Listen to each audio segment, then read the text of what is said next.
दासो सानाबदो खैथा जाखो 6:40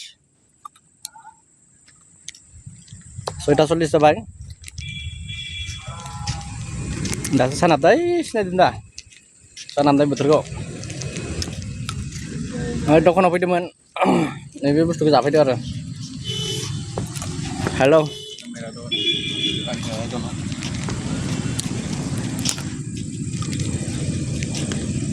दखानखौ नुहुरदों ओइ लाइट जोंनाया दखान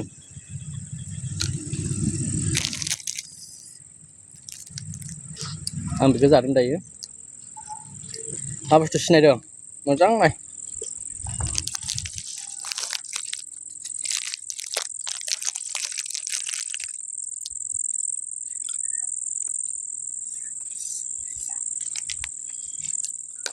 आन्ध्रायाव जेसेबां आसामनि मानसि दङ बर'फोर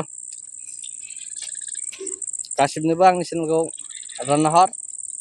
आरो साबस्क्राइब खालामनो दाबाव मोजां गाज्रि खबर मोनबाय थागोन खना खनला बहा मा जादों बहा मा थादों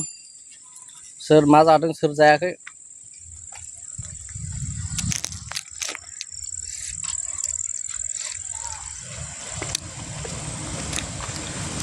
आन्ध्रायाव खमसे खम बर'फ्रा 2 लाख जनसो दंफैयो खोमा गासिबोथ' मबाइल गिदिर लाया जाहैबाय मबाइल फिसासो लायो जिखुनु जाया जाय हायो साबस्क्राइब खालामना होबानो जाबाय आंखौ एसे हेफाजाब होदो गोजोननाय थागोन आंनि जानाय लोंनाय गाननाय जोमनाय उन्दुनाय सिखारनाय फुंनि मोनानि खिनाय हासुनाय गासिखौबो नुजोबगोन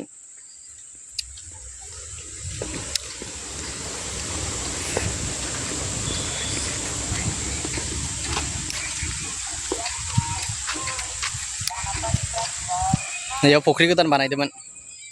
न' बानायथ'वाखै फुख्रि गोदान मानसि सानै नांगौनो बेयाव फुख्रिया 2 बिगा 16,000 जानाय थानाय गासिबो फ्रि मैगं थाइगं सब फ्रि 16,000 ओमफ्राय गासिबो फ्रि मालिका मोजाङानो जोंनावसो बिबाय थायो जों आरो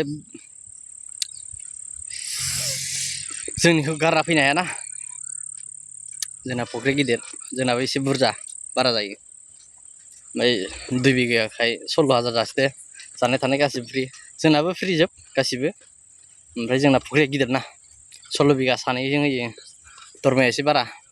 बेनिखायनो गारना थांनो हाया आरो जों आरो मालिका जोंना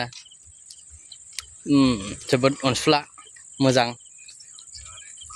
मालाय बायदि नङा बेलेगनि बायदि नङा रायलायबायग्रा नङा आरो